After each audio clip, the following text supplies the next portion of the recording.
Subscribe करें और bell दबाएं ताकि कोई खबर रह न जाए।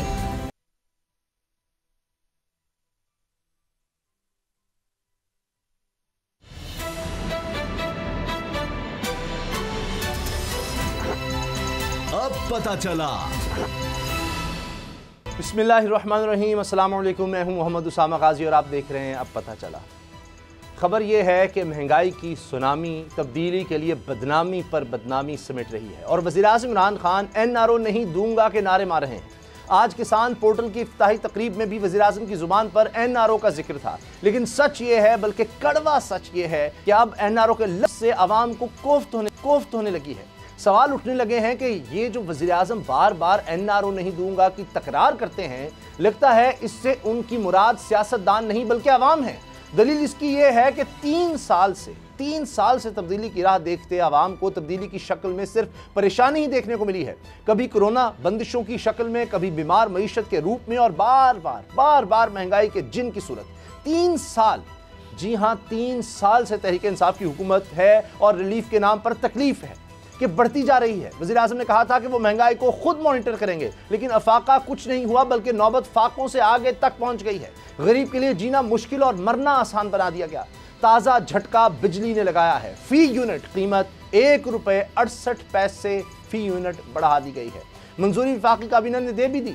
इस महंगी बिजली का मलबा फिर साबिक हुकूमत पर डाला गया है। सवाल यह है, साबिका हुकूमत की गलतियां आपसे 3 साल में दुरुस्त नहीं हो सकी तो फिर आप किस मर्ज की दवा हैं? दवा से याद आया, 3 साल में अद्वियात की कीमतों में भी 12 बार इजाफा हुआ है। वाकिफान हाल के मुताबिक पाकिस्तान में अद्वियात भारत, बांग्लादेश और तुर्की से भी महंगी हैं।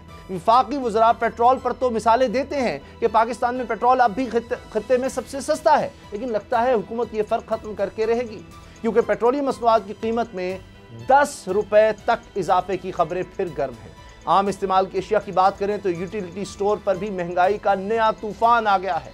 हुकूमत ने मुख्तलिफ ब्रांड्स के घी की कीमतों में 40 से लेकर 109 रुपये तक फी किलो इजाफा कर दिया है। सच्ची बात है कि नौबत घबराने से आगे निकल गई है। एहसास प्रोग्राम शुरू करने वाली हुकूमत को क्या इसका एहसास है या नहीं, इसी पर बात करेंगे। इसी से प्रोग्राम का आगाज़ करेंगे। बाबर डोगर साहब, गुलाम मुर्तज़ा साहब मेरे साथ हैं, शब्बर जैदी साहब भी हमें ज्वाइन करेंगे, माहिर मईशत भी हैं, साबिक चेयरमैन FBR हैं। शब्बर जैदी साहब ने हमें ज्वाइन कर लिया। शब्बर जैदी साहब, क्यों इतनी महंगाई हो रही है? ये तो तबाही हो गई। 109 रुपये फी किलो घी, बिजली, पेट्रोल, कोई चीज़ नहीं है। इतना तो हमने भी कभी नहीं सुना, कभी नहीं देखा इस तरह की महंगाई। देखिए, आपकी बात बिल्कुल दुरुस्त है और ये हमें मानना पड़ेगा कि पाकिस्तान में जो इन्फ्लेशन है या महंगाई है, इसको हम कंट्रोल नहीं कर सके और इस पे हमारा कंसंट्रेटेड एक्शन नहीं है। इसकी 4 वजूहात हैं। पहली वजह तो यह है कि वैसे ही इन्फ्लेशन का प्रेशर है। दूसरा, हमारा रुपी डॉलर पैरिटी में एकदम से काफ़ी तब्दीली आई है। डॉलर रुपये की कीमत बहुत तेज़ी से गिरी है। इंटरनेशनल प्राइसेस बहुत तेज़ी से कमोडिटीज़ की बढ़ी हैं। और आखिरी वजह यह है कि हमारी गवर्नमेंट, मुझे लगता है कि कारोबारी और दुकानदारों और आड़तियों के हाथ में होस्टेज बन गई है। और हमारी ये जो हम किसी किस्म का इन चारों मैटर में हम कोई कंस्ट्रक्टिव फैसला नहीं कर पा रहे हैं, जिसकी वजह से महंगाई आगे बढ़ रही है। तो मैंने जो 4 आपके सामने रखे जो चीज़ें हैं, ये चारों को अलग अलग हैंडल करना है। और ये मगर अभी तक जो हमें नज़र आ रहा है उसमें ये चीज़ें नहीं हो पा रही हैं और इसको गवर्नमेंट को इमरजेंसी बुनियादों पर चीज़ों को कंट्रोल करना पड़ेगा, अदरवाइज आवाम के लिए बहुत मुश्किलात पैदा हो जाएंगी। बाबर साहब, शब्बर साहब, एक तरफ शौकत तरीन साहब ये कह रही हैं कि जनाब स्ट्रक्चरल रिफॉर्म्स के बगैर अगर आप टैरिफ बढ़ाते हैं तो उससे इन्फ्लेशन भी बढ़ती है और इंडस्ट्री को भी नुकसान पहुंचता है। अब एक तरफ महंगाई की जा रही है, दूसरी तरफ ये कहा जा रहा है कि स्ट्रक्चरल रिफॉर्म, तो ये स्ट्रक्चरल रिफॉर्म कब आएंगी, कौन लेके आएगा? और महंगाई भी तो बढ़ाई जा रही है, स्ट्रक्चरल रिफॉर्म्स की नजर ही नहीं आ रही। स्ट्रक्चरल रिफॉर्म नाम की कोई चीज़ नहीं है। ये अंग्रेजी का लफ्ज़ है ज़रूर, मगर अगर आपको रिफॉर्म लानी है तो पाकिस्तान के पूरे माशी सोशल ऑर्डर में रिफॉर्म लाएं। ये जो पाकिस्तान में चंद हज़ार एलीट ने पूरे पाकिस्तानी माशरे को कैप्चर किया हुआ है, उस पर रिफॉर्म लेकर आए। आप इस्लामाबाद की बड़ी बड़ी बिल्डिंगों को और जो हरे हरे लॉन्स हैं इनको आप सेटल करें तो ये भी स्ट्रक्चरल रिफॉर्म आएगी। गवर्नर हाउस की दीवारों को गिराएं तो फिर आपको स्ट्रक्चरल रिफॉर्म आएगी। ये बाकी स्ट्रक्चरल रिफॉर्म की जो बातें आप कर रहे हैं ये बेकार की बातें हैं, टाइम ज़ाया करना है लोगों का। स्ट्रक्चरल रिफॉर्म आपको लानी है तो पाकिस्तान के सोशल ऑर्डर में लेकर आए। आप देखें भाई, मेरी बात सुने, एक तरफ हम कहते हैं महंगाई बहुत है और एक तरफ हम कहते हैं कि पाकिस्तान में गाड़ियां जितनी भी गाड़ियां हैं जितनी भी बन रही हैं उनकी एडवांस बुकिंग है 10-10 साल की, 3-3, 4-4 साल की। तो ये जो तजाद आपका माशरे में पैदा हो गया है इसको दूर करना है, ये है स्ट्रक्चरल रिफॉर्म। कौन है जो गाड़ियां खरीद रहे हैं और उनके पास बेतहाशा पैसा है, और वो कौन लोग हैं जो बिल्कुल जिनका आटा दाल बिल्कुल हो चुका है।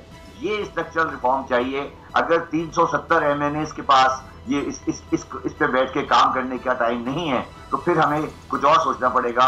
पाकिस्तान को इस वक्त एक नया सोशल ऑर्डर चाहिए। इस सिस्टम के तहत पाकिस्तान में कोई स्ट्रक्चरल रिफॉर्म नहीं हो सकती, ये सिर्फ अल्फाज की हेराफेरी है। गुलाम नबी साहब। शब्बर साहब, जिस फरमाया गया कि ये समाजी ढांचा जो है वो अपनी तबाही की तरफ गामजन है, बल्कि तबाह हो चुका है और इसको रीवैम्प करना है, लेकिन ये नई रीवैम्प करने की पोजीशन में गवर्नमेंट है। इन्होंने तो IMF के साथ जो मुआहदा किया उसमें फ्री फ्लोट रिजीम पे डाल दिया डॉलर को। पैरिटी की आपने बात की थी, वो तो हमारे अब कंट्रोल से बाहर हो गया। दूसरी बात, आपने IMF का प्रोग्राम, आप उस वक्त मौजूद थे जब हम ये प्रोग्राम ले रहे थे, तो उस वक्त आपने ये यकीनन देखा होगा कि हमने जो हमारी गैस कंपनीज़ हैं उनको हमने रेवेन्यू रिक्वायरमेंट की मद में ऑटोनमी दी कि आप जो कुछ भी रेवेन्यू रिक्वायरमेंट हो आप ओगरा को भिजवाएंगे। ओगरा अवामी समात के बाद उसका नोटिफिकेशन गवर्नमेंट ऑफ पाकिस्तान से करवाने का पाबंद होगा। बिजली कंपनियां जिस तरह से बिजली बनाएंगी और जिस रेट्स के ऊपर बनाएंगी उन रेट्स को नेपरा डिटरमिन टैरिफ के तहत तय करके वो नेपरा उसका नोटिफिकेशन गवर्नमेंट से करवाने का पाबंद होगा। हमने तो अपने हाथ सारे काट दिए। स्टेट बैंक ऑफ पाकिस्तान को हमने ऑटोनमी दिलवाई कि वो वजारत ख़जाना को जो डॉलर है उसको ऊपर नीचे न देख सके। ये सारी चीज़ें तो हमारे पास है नहीं, फिर हम कैसे ये महंगाई ख़त्म करेंगे या हम जो रिफॉर्म्स हैं उसको लेके जाएंगे? ये तो समझ से बाहर है सारी चीज़ें। देखिए, मैं आपकी बात से थोड़ा सा डिसएग्री करता हूँ। हमने IMF के हाथ के तहत हाथ नहीं कटाए हैं। IMF तो ठीक है, वो तो इकोनॉमिक पॉलिसी की बात कर रहे हैं। बात सर बड़ी सिंपल सी बात ये है कि हम सारे पिछले 2 महीने से 4 महीने से बैठे हुए महंगाई की बात कर रहे हैं, ठीक है जी। और हम बात कर रहे हैं कि हमारा आपने बताया कि ये हमने हाथ काट दिए, वो हमने हाथ काट दिए, वो हमने हाथ काट दिए, ठीक है, आप सही कह रहे हैं। मगर मुझे ये बताइए कि ये जो असेंबली के हमने 370 MNA रखे हुए हैं, ये क्या इस चीज के लिए बैठे हुए हैं कि वहां जाके टिकट ले और वापस आ जाएं?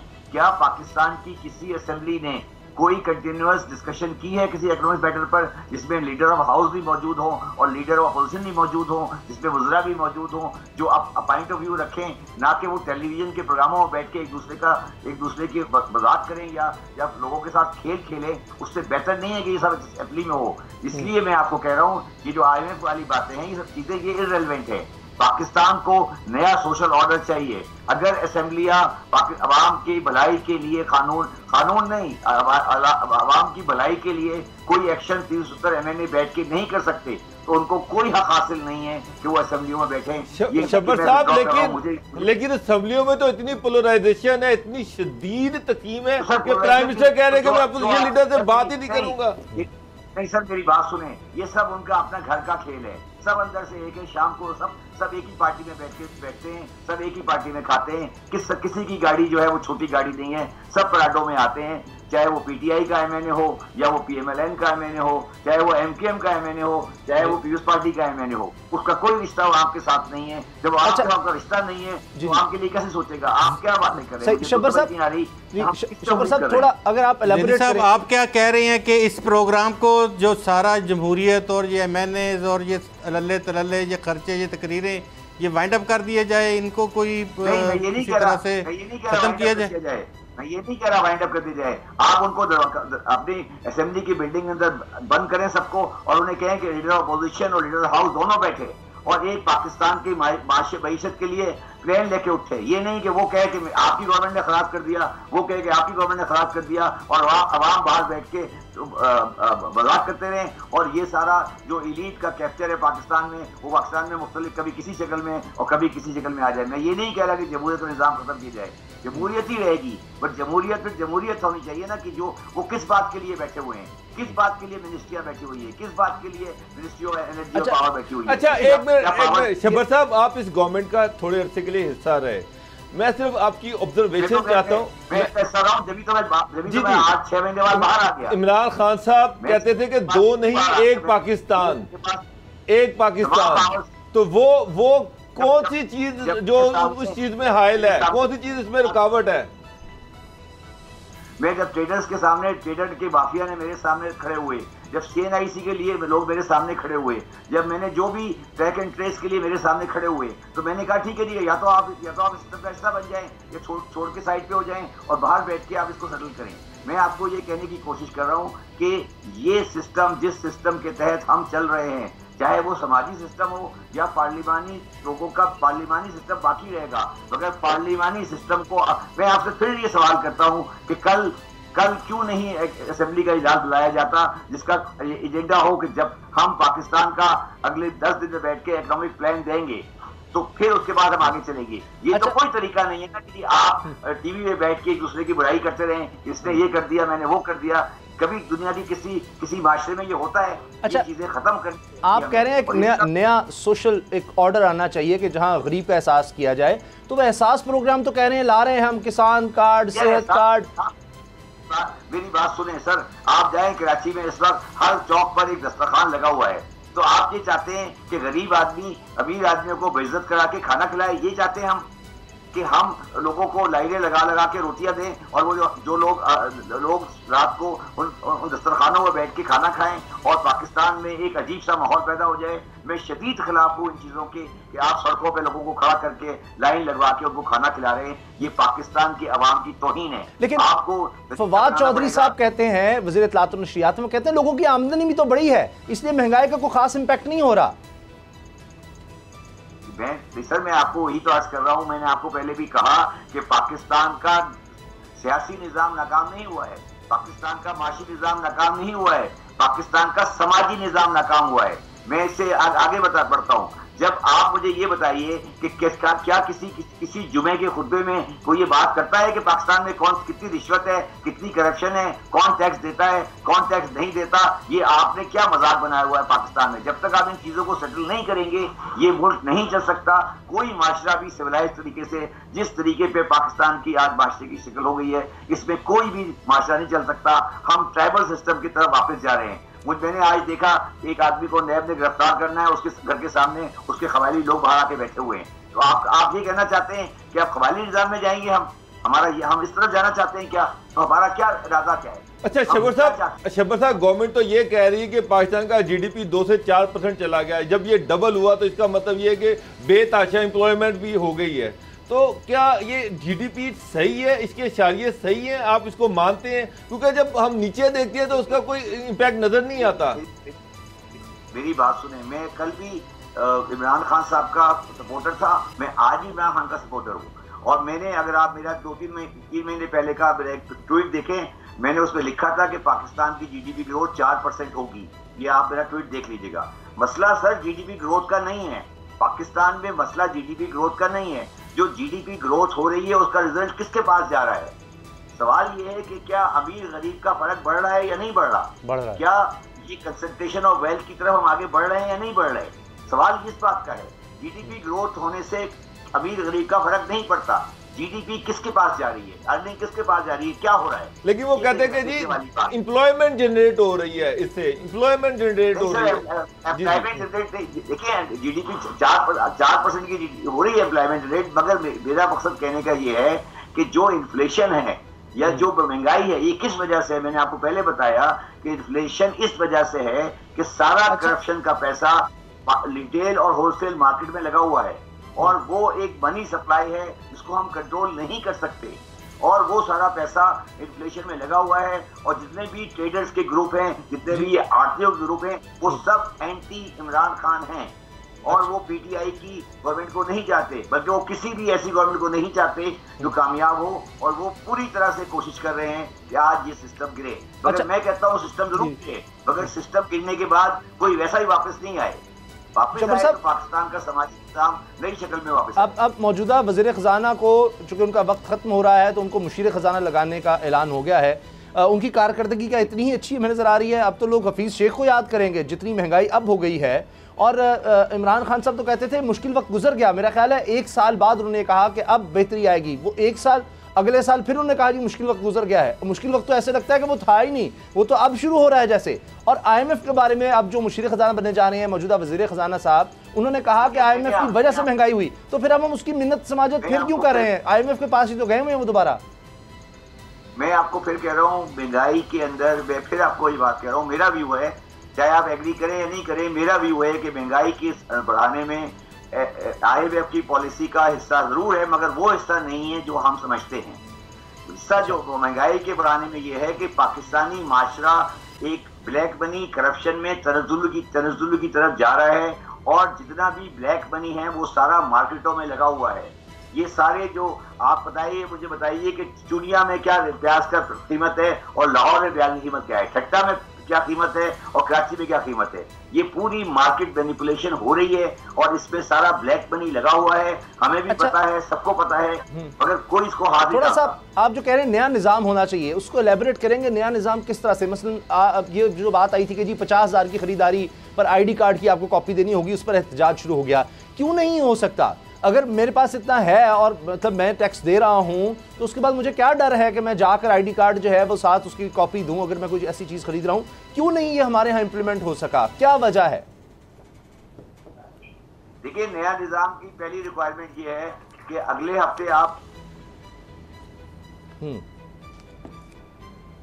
जी शबर साहब, जी मेरा ख्याल है उनकी लाइन ड्रॉप हुई है, हम दोबारा उनसे राब्ते की कोशिश करते हैं। जी नहीं, मेरे ख्याल है साथ हैं। जी शबर साहब, नहीं उनको आवाज़ नहीं भी जा रही, हम कोशिश करते हैं। जी शबर साहब, सर आवाज़ आ रही है आपको? जी मैं आ रहा हूँ। मैं कह रहा हूँ नए निज़ाम की बुनियादी कोशिश ये है कि आप अगले हफ्ते असेंबली का इजलास बुलाएं, सेनेट का और असेंबली का इजलास बुलाएं, और उसका एजेंडा उसमें ये कहें कि ये इजलास उस वक्त और सारे अरकान की हाजिरी को कंपलसरी करें, और उसके बाद ये कहें कि जब तक आप सारे मिलके पाकिस्तान की माशी बाजी का पैकेज लेके बाहर नहीं निकलेंगे, इस असेंबली के दरवाजे का ताला बंद है। और जब ये सारे मिलके एक यूनानिमस इकोनॉमिक प्लान और पाकिस्तान नहीं देते, इन सबको कोई हक हासिल नहीं है कि असेंबलियों का ये के मेंबर बने और ये अपनी बड़ी बड़ी कुर्सियां और बड़े बड़े गाड़ियां लेके फिरते रहें, चाहे वो अपोजिशन का MNA हो चाहे वो गवर्नमेंट का MNA हो। आप अगले हफ्ते दरवाजा बंद करें असेंबली का, 10 दिन के लिए कंटिन्यूस इजलास बुलाएं और तमाम मेंबरान की हाजिरी कंपलसरी करें, और उनको कहें कि आप 1 महीना लगा लें, 20 दिन लगा लें, 25 दिन लगा लें। आप आज भी कहते हैं कि मैं इमरान खान को आज भी सपोर्ट करता हूँ। वो इमरान खान कह रहे हैं कि जी हम लोगों को समझा नहीं पा रहे कि महंगाई क्यों हो रही है, हम लोगों को बता नहीं रहे। पूरी दुनिया में महंगाई हुई है और दुनिया में रिकॉर्ड टूट गए हैं महंगाई के। अक़वाम मुत्तहिदा कह रहा है जी 25 साल में इतनी महंगाई नहीं हुई है, इतनी ज़्यादा तेज़ी से महंगाई हो रही है, यानी जिसको कहा जा रहा है जी ये बर्नर जल रहा है, इतनी शोले। बल्कि वो ये कह रहे हैं कि कंपैरेटिवली पाकिस्तान में महंगाई कम हुई है। तो इससे अगर ये है भी तो फिर हम अपने गरीब आदमी को कैसे बचा लें? इमरान खान साहब कह रहे हैं हम बता ही नहीं पा रहे लोगों को महंगाई क्यों हो रही है। देखिए, मैं जो इमरान खान का मैं कह रहा हूँ, मैं आज भी सपोर्टर हूँ। मैं इसलिए सपोर्टर हूँ इमरान खान का कि जब मैं कंपैरेटिव पोजीशन देखता हूँ बाकी लीडरों की और इमरान खान की, तो मैं ये समझता हूँ कि हो सकता है वो अपनी कुछ चीज़ों में नाकाम हो, मगर मैं उनकी सिंसियरिटी पे डाउट नहीं कर सकता, मैं उनकी इंटेग्रिटी पे डाउट नहीं करता आज। तो इसलिए मैं उनका सपोर्टर हूँ। मगर मैं ये कहने की कोशिश कर रहा हूँ कि इमरान खान साहब अपनी गवर्नमेंट से और अपने MNA से वो काम नहीं ले पा रहे जिसका उन्होंने वादा किया था, और वो उनको करना चाहिए।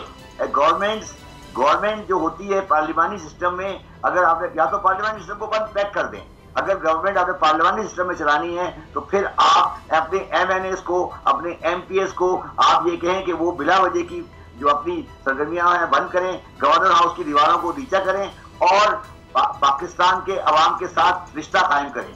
ये नहीं हो सकता कि आपने पुराना तरीका अपना लिया और आप जी गुलाम मुत्तहर साहब। जी शब्बर साहब, जहाँ तक आपकी बात मैं समझ पाया हूँ कि ये निज़ाम जो है ये बुनियादी तौर पे बदबूदार हो चुका है, क्योंकि ये मसाइल का हल तलाश नहीं कर रहा, मसाइल को बढ़ा रहा है। और जो खलीज है वेल्थ और गरीब शख्स के दरमियान वो पहले से ज़्यादा गहरी होती जा रही है। आप 2-3 मरतबा आपने फरमाया है कि उनको असम्बली का इजलास बुलाएं, उनको बंद कर दें, ताला लगा दें बाहर। पक्का ताला क्यों ना लगा दिया जाए इस असम्बली को? फिर इस तरह की सूरत हाल में कुछ ऐसे टेक्नोक्रेट्स आप जैसे हों जिनके पास इसका सलूशन हो और वो इस सलूशन को लेके जो है वो मुल्क को सीधा करें पहले उसकी मईशत, या फिर अभी सोशल साइंटिस्टों के उस नज़रिए के मुताबिक इंतज़ार किया जाए जब गरीब खुद अमीर के गिरबान में हाथ डाल ले? देखिए, मैं आपकी बात से एग्री नहीं करता। टेक्नोक्रेट से मदद ली जा सकती है, मगर ये मैं बिल्कुल इस बात पे पूरी तरह कायल हूँ कि बुनियादी, चाहे आप जितना मर्जी भी मुख्तलिफ तजर्बे कर लें, अल्टीमेटली फैसला उसको करना है जो अवाम का नुमाइंदा बनकर आया है। मैं फिर आपको ये बात कह रहा हूँ, मैं आज आपको फिर यकीन से कह रहा हूँ कि अगर ये सारे मिलके बैठेंगे, देखिए ये सारा ज्वाइंट वेंचर है, मेरी बात को समझें, ये सारा ज्वाइंट वेंचर है। इसमें से कोई पार्टी, ये कोई पार्टी के लीडरों को अब अलग करें कि कोई पार्टी का MNA या MPA ये नहीं चाहता कि ये गैप कम हो। सर मेरी बात समझें, ये इलीट कैप्चर है, इस मुल्क में इलीट कैप्चर है। कोई भी आदमी जिसके पास 10 करोड़ रुपए नहीं हो वो MNA नहीं बन सकता। तो ये जो इलीट कैप्चर है ये खत्म करना पड़ेगा आपको। अगर आपने इलीट कैप्चर खत्म नहीं किया तो पाकिस्तान में जो आप कह रहे हैं कि अवाम कभी आगे निकल के उनका गिरबान पकड़ेगी, वो कभी नहीं पकड़ेगी। क्योंकि जो जिस इलाके में हम रहते हैं इंडस वैली में, इस इलाके में कभी 2500 साल से कभी इनकलाब नहीं आया और ना कभी इनकलाब आएगा। तो मगर उसका नुकसान ये होता है कि इस इलाके में गुर्बत बढ़ती जा रही है और महरूमियाँ बढ़ती जा रही है। मगर मैं आपको जो कहने की कोशिश कर रहा हूँ कि ये सब कुछ कोई अनहोनी बात नहीं है, ये प्लान से हो रहा है सर, ये प्लान से हो रहा है। आप जरा डिफेंस कराची में, गुलबर्ग में और किसका प्लान है? बिल्कुल ठीक। अच्छा आपको पार्टी मुझे ब्रेक किसका प्लान है ये? शब्बर ज़ैदी साहब जी, ये इसका जवाब दे दें, प्लान किसका प्लान है? शब्बर ज़ैदी साहब, वन लाइनर, ये किसका प्लान है कि गरीब को गरीब तर कर दिया जाए और अमीर अमीर तर होता जाए? किसका प्लान है सर? One liner please. ये पाकिस्तान के उस 2% इलीट का प्लान है। जितनी गुर्बत बढ़ती जाएगी उसको नौकर आसानी से मिलेंगे, उसको ड्राइवर आसानी से मिलेंगे, उसको घर में मासियां आसानी से मिलेंगी। यानी अब ये निज़ाम बदलना होगा, निज़ाम बदलना होगा, वरना माशी तौर पर पाकिस्तान बेहतर नहीं हो सकता। बहुत बहुत शुक्रिया आपका, आपने वक्त दिया। न्यूज़ अपडेट्स हैं, उसके बाद बात करेंगे कि अब इस हालत से निकलने के लिए ऐसे है कि ऑपोजिशन कह रही है कि जी हमारी तरफ तवज्जो दो, हम मुल्क को बेहतर कर सकते हैं, लेकिन उनके अपने घर में क्या हो रहा है, ब्रेक के बाद बात करेंगे।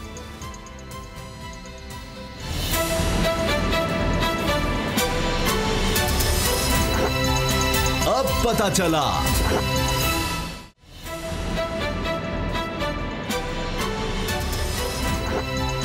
अब पता चला। अमेरिका की कायम मुकाम सफ़ीर ने मरियम नवाज साहब से मुलाकात की, उसकी वीडियो अलग जारी होती है नून लीग की तरफ से। इसी तरह शहबाज शरीफ साहब से मुलाकात की।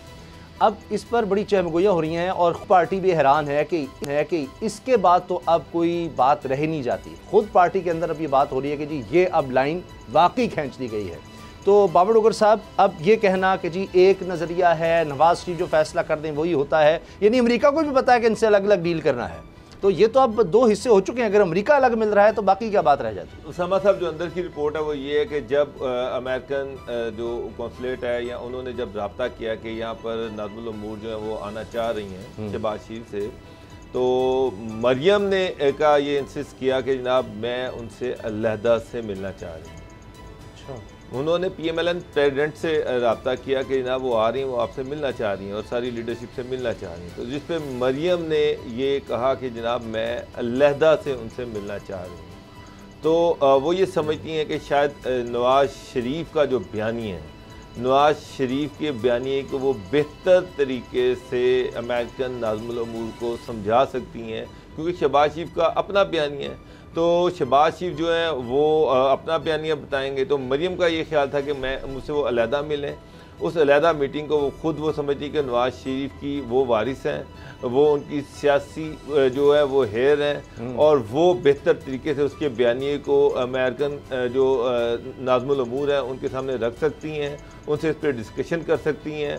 हो सकता है कि शहबाज शरीफ उस तरह से डिस्कशन ना कर पाएँ, तो वो जो वोट को इज्जत दो का बयानिया था उसको उन्होंने अपने तौर पर उनका ये ज़ाती ख्याल है कि उन्होंने बड़े अच्छे तरीके से अमेरिकन जो कौंसलेट था उसके सामने रखा।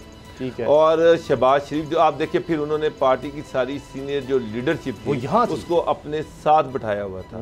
तो शहबाज शरीफ जो है उनसे उन्होंने अलहदा मुलाकात की और मरियम की ख्वाहिश पे उनसे अलहदा मुलाकात की। जब मरियम की ख्वाहिश पे अलहदा मुलाकात की तो उन्होंने पार्टी की सारी लीडरशिप को भी बुला लिया। तो असल चीज़ ये थी कि अमेरिकन जो ऑफिशियल थे उनको मरियम ने बतौर नवाज शरीफ की पाकिस्तान में नुमाइंदा के तौर पर उनसे मिली हैं। अच्छा, और नवाज शरीफ का उनको बयानिया पहुंचाया है और पार्टी लीडरशिप को एक मैसेज दिया है, बड़ा स्ट्रॉन्ग मैसेज दिया है कि जनाब ये जो नवाज शरीफ का बयानिया है उसकी जो वारिस है वो मरियम है और पार्टी उनके साथ है इस बयानिए के हवाले से। ठीक है गुलाम साहब, पार्टी को इससे तो नाकाबिल इतलाफी नुकसान नहीं होगा? कोई यकसुई नजर आ रही, सारे कारकुन लीडरशिप अब उनको भी नजर आ गया ये तो जनाब अब खत्म हो गया, पार्टी हम दो हिस्सों में मुकम्मल तौर पर तकसीम हो गई है। एक चीज़ ये, दूसरा ये कि इमरान खान साहब के एब्सोल्युटली नॉट के बाद ये अमरीकी जो कायम मकाम सफ़ीर हैं ये सबसे मिल चुकी हैं, बिलावल से भी हर एक से अलहदा अलहदा ये मिल रही हैं, तो ये क्या खिचड़ी पक रही है?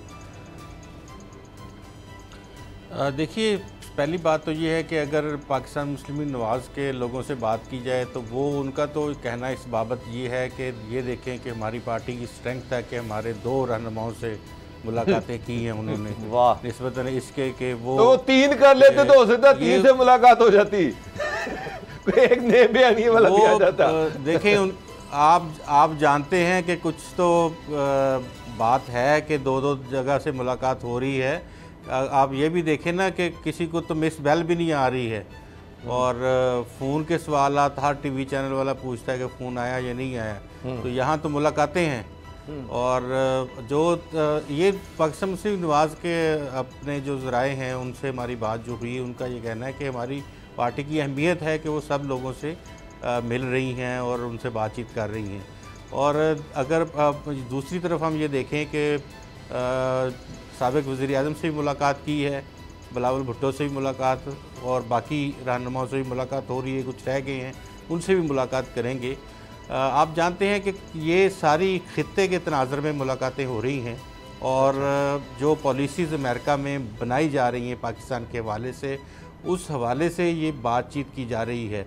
लेकिन आप कौम भी सब लोग ये बात हमारे बिल्कुल जहन नशीन है कि जो अफ़गानिस्तान की पॉलिसी है उसको हमारे स्ट्रेटजिक जो अदारे हैं वो और पॉलिटिकल गवर्नमेंट जो भी हो वो मिल के उसको आगे लेके चलते हैं और पूरी सपोर्ट स्ट्रेटजिक पॉलिसी की हमारी पाक अफवाज करती हैं और अदारे करते हैं, जिसकी वजह से ये पॉलिसी है वो कामयाबी से हमकिनार होती है। सियासतदानों का जितना रोल है वो अगर आपने एक वो लिखा कि एब्सोल्युटली नॉट वाला, तो क्या एब्सोल्युटली नॉट किसी ने कहना है या किसी ने एब्सोल्युटली यस कहना है, वो इस पोजीशन में सब हमारी तारीख है। देखिए सबसे ज़्यादा फंडिंग आज भी अगर हम देखें जब से पाकिस्तान बना है तो वो अमेरिका की तरफ से हुई पाकिस्तान के लिए। विकी लीक्स में पता लगता है मौलाना फजलुर रहमान साहब अमेरिका को कह चुके हैं कि जी आप हमें भी मौका दें, मुझे वज़ीर आज़म बना दें, इस तरह बात हुई। तो ये कहा जाता है जी अमेरिका भी खेल खेलता है यहाँ पर हुकूमत बदलने के लिए। जब मुशर्रफ साहब आए आपने देखा कि किस तरह वो सपोर्ट शुरू हो गई। जब भी यहाँ आमरीत का दौर आता है, डिक्टेटरशिप का दौर आता है तो अमेरिका बड़ी सपोर्ट करता रहा है और उससे बड़े हालात फिर भी काफ़ी अर्से तक चलते रहे। तो क्या ये इस तरफ भी इशारा है कि अमेरिका फ्यूचर क्या देख रहा है, वो नून लीग की तरफ सपोर्ट दे रहा है इस वक्त? नहीं, वो अभी फ़िलहाल ना नून लीग की तरफ उनकी सपोर्ट होगी ना किसी और सियासी जमात की तरफ होगी। वो तो अभी जो बातचीत इमरान खान को एंगेज नहीं कर रहे, वो नून लीग को एंगेज फिर क्यों कर रहे हैं? नून लीग से किस तरह वो खित्ते में, क्या आपने जिस तरह फरमाया खित्ते के हवाले से, तो क्या नून लीग क्या उनको दे सकती है? अफगानिस्तान इस वक्त अगर वो कह रहे हैं, वज़ीर ख़ारजा उनकी कहती है जी हमारा सिर्फ फोकस पाकिस्तान से और कुछ नहीं लेना देना, हमें सिर्फ अफगानिस्तान है कि वहाँ पर क्या हमने पाकिस्तान को इस्तेमाल करना है अफगानिस्तान के लिए अपने इंटरेस्ट के लिए। तो नून लीग उस इंटरेस्ट को किस तरह सर्व करेगी? आपकी बात दुरुस्त है। आप ये देखें कि जब भी पाकिस्तान में पॉलिटिकली चीज़ें ऊपर नीचे हो रही होती हैं तो अमेरिकन नाज़िम अल नूर हों या अमेरिकन सफ़ीर हों, वो कभी जनूबी पंजाब का रुख किया करते थे। वहाँ पे तमाम जो बड़े रहनुमा होते थे, कभी गुलाम मुस्तफ़ा जतोई, कभी नवाबज़ादा नसरुल्ला मरहूम, कभी और जो लोग थे वहाँ पे, उनसे मखदूम फैमिली से और दीगर लोगों से वहाँ उनकी हफ्ता उनकी गाड़ियाँ जनूबी पंजाब में चला करती थी।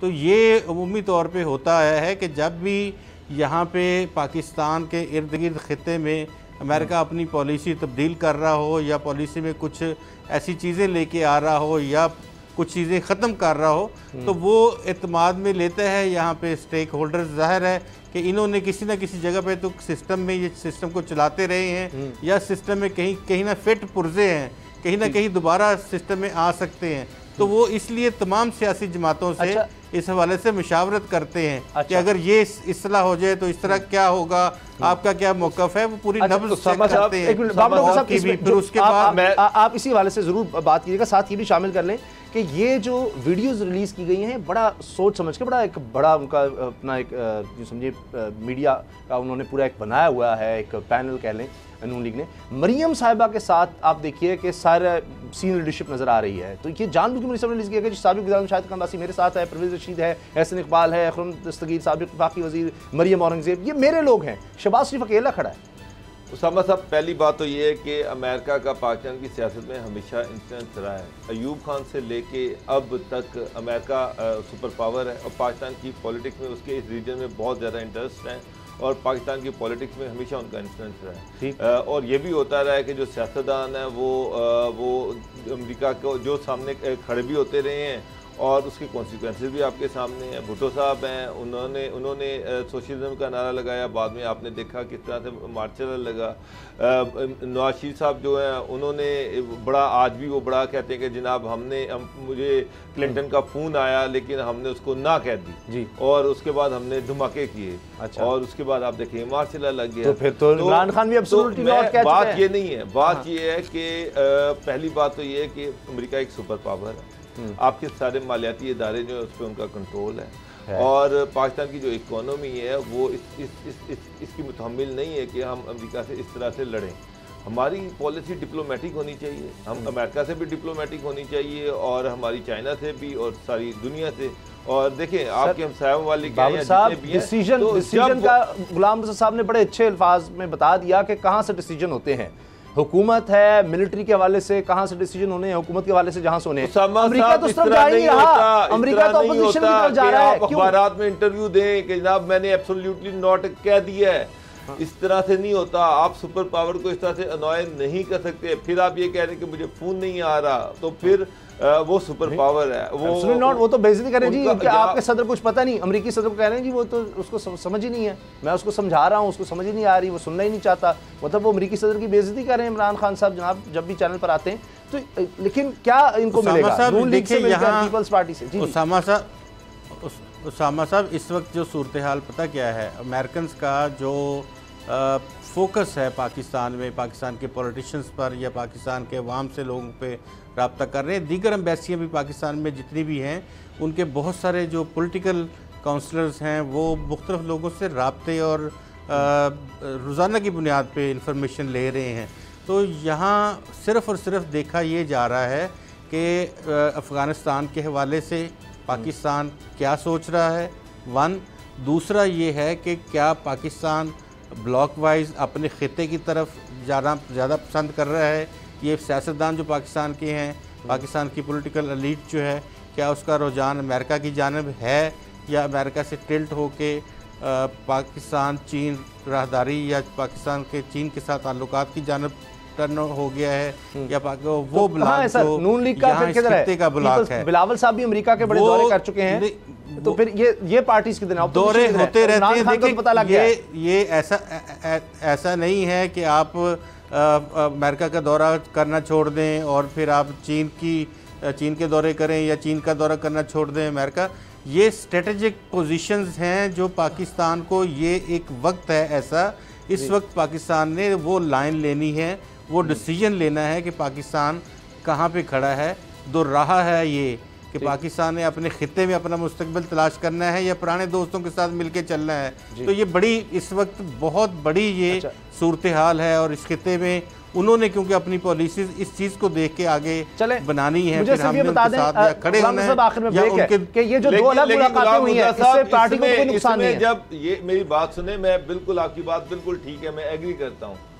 मेरा इशू ये है कि इस सारे में ये बड़ा सेंसिटिव काम है कि पाकिस्तान ने कहाँ खड़ा होना है, पाकिस्तान ने किसके साथ चलना है, पाकिस्तान ने आगे किसके साथ ताल्लुकात इस्तवार रखने हैं।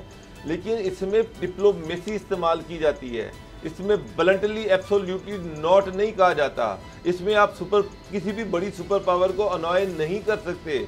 आप इस पोजीशन में नहीं है, आपने बहुत सारी चीज़ों को देखना होता है और बहुत सारे मामला जो होते हैं उसको आपने 1 to 1 लेवल पे देखना होता है। इस तरह से पब्लिकली बाबर साहब देखिए, आप अंडरमाइन ना करें। आप देखिए मेरी बात सुने, आप अलग अलग मुलाकातों से आप अंडरमाइन ना करें लीडरशिप को। देखिए हमने तो ईरान की और सऊदी अरब की सुलह भी करवाने के लिए हामी भरी है, ये हामी भरी थी। आप इसलिए अंडरमाइन ना करें कि ये ले लेते हैं सर। नॉट। और गुलाम रज़ा साहब आपने नहीं दिया कि नून लीग को इससे नुकसान हुआ है या नहीं हुआ, अलग अलग मुलाकातें अलग अलग वीडियोस जारी करने से। बहरहाल हम ब्रेक लेते हैं जी। ब्रेक के बाद बात करेंगे नूर मुक़द्दम कत्ल केस की और हमारे साथ होंगे शाह खावर साहब जो कि नूर मुक़द्दम के वालिद के वकील हैं। ब्रेक लेते हैं।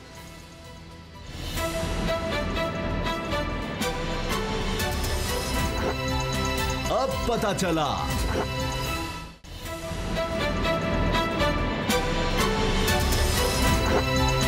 अब पता चला। नूर मुक़द्दम कत्ल केस में अहम पेशरफ्त ये हुई है कि 12 मुल्ज़िमान पर फ़र्द जुर्म आयद कर दी गई है। अब इस केस में आगे क्या होने जा रहा है, किस तरह ये केस आगे बढ़ रहा है, हमारे साथ हैं शाह खावर साहब, बड़े मशहूर मारूफ वकील हैं और नूर मुक़द्दम कत्ल केस में नूर मुक़द्दम के वालिद शौकत मुक़द्दम साहब की तरफ से ये पेश हैं, ये उनकी वकालत कर रहे हैं। शाह खावर साहब बहुत शुक्रिया। ये फरमाइए कि अब भी फ़र्द जुर्म आयद होने के बाद आगे क्या प्रोसेस है और जिस तरह के ये इतराफ़ इसके सामने आ रहे हैं, कभी ये बयान कुछ दे रहा है कि जी मैंने ही कत्ल किया, फिर कभी माफ़ी मांगता है, कभी कहता है जी उसने कुर्बानी के लिए ख़ुद को पेश किया था नूर मुक़द्दम ने और मुझे फंसाया जा रहा है, कभी कुछ कहता है कभी कुछ कहता है। जी समझ में ये है कि ये जो अदालत जो है वो इख्तियार समाअत जो है वो वसूल कर केस के ट्रायल।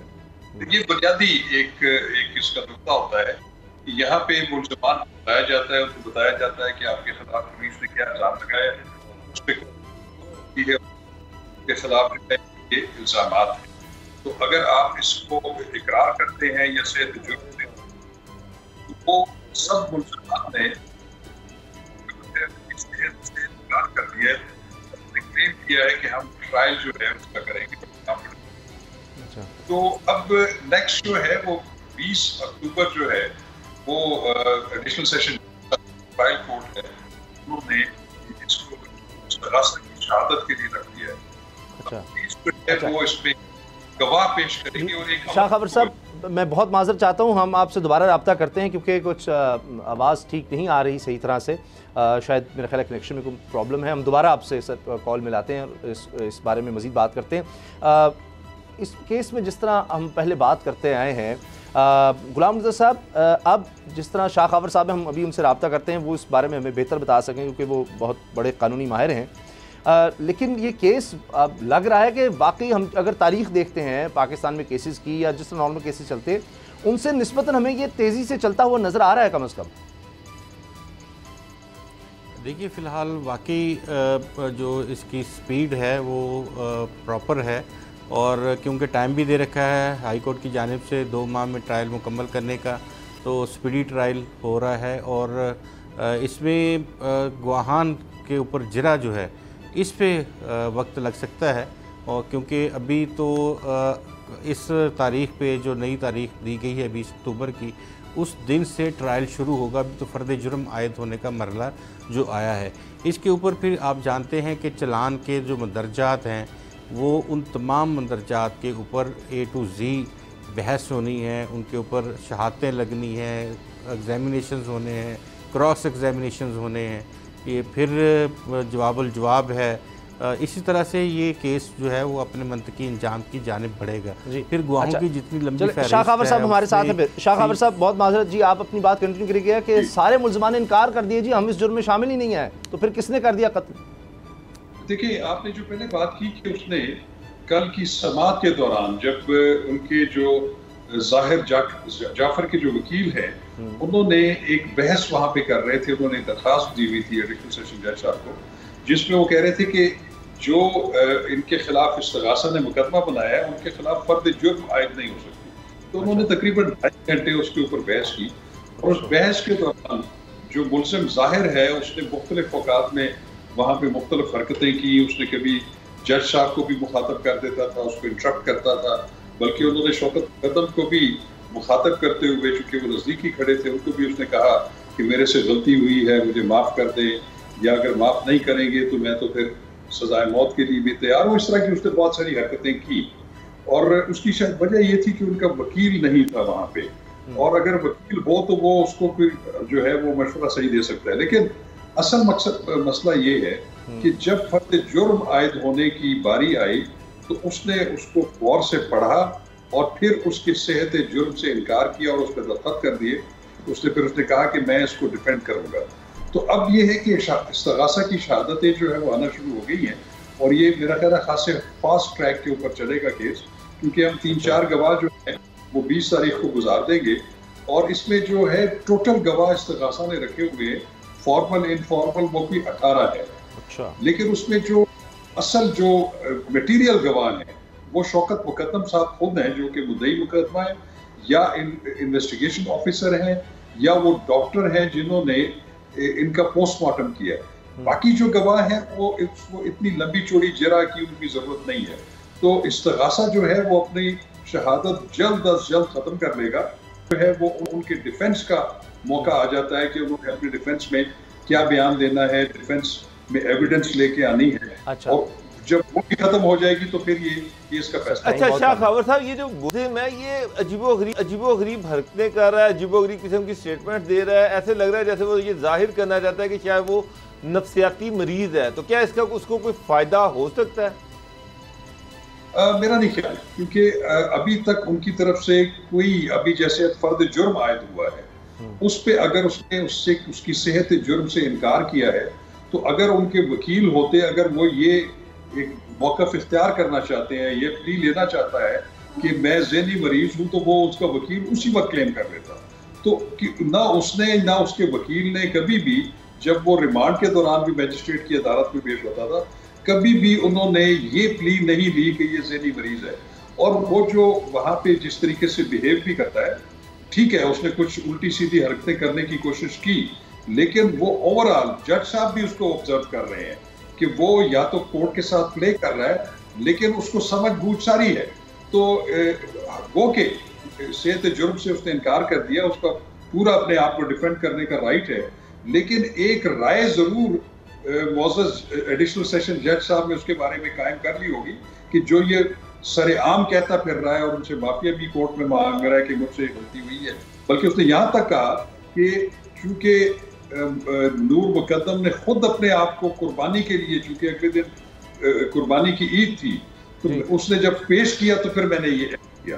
तो वो कि वो सफ़ा मिसल पे वो रिकॉर्डेड नहीं है, लेकिन एक चीज जब एक ट्रायल कोर्ट के जज साहब के सामने हो रही है तो वो उस पर राय कायम करने में तो कम से कम उनको कोई नहीं रोक सकता।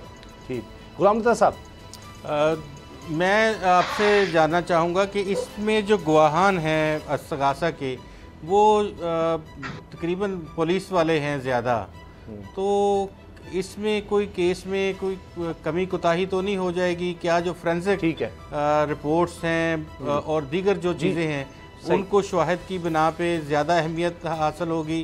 क्योंकि पुलिस की तो इशाते होती हैं, आप जानते ही हैं कि वो कमज़ोर साबित होती हैं इस्तगासा में। जी गुलाम रज़ा साहब, मैं आपको एक अर्ज करता चलूँ कि ये केस जो है इसमें एनी गवाह कोई नहीं है, कोई एनी शहादत नहीं है।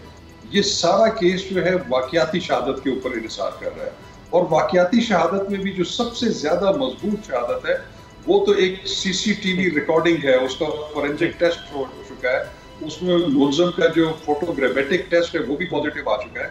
इसमें जितने भी डीएनए टेस्ट हुए हैं वो बिल्कुल मैच कर रहे हैं। तो ये तमाम जो केस है ये फॉरेंसिक टेस्ट या जो साइंटिफिक बुनियादों पर इकट्ठी की गई शहादतें हैं ये उस पे इन्हिसार करता है। एक चीज मैं आपको कि इंसान है जो गवाह होता है वो तो झूठ बोल सकता है, लेकिन साइंटिफिक बुनियादों पर इकट्ठी की गई शहादतें कभी भी झूठ नहीं बोलती, वो हकीकत सामने ले आएंगी। बज़ाहिर ये बिल्कुल एक क्लियर केस नजर आ रहा है। जी बहुत शुक्रिया शाह खावर साहब, आपने वक्त दिया। जी तो है प्रोग्राम देखने का शुक्रिया, इजाजत दीजिए, अल्लाह हाफ़िज़।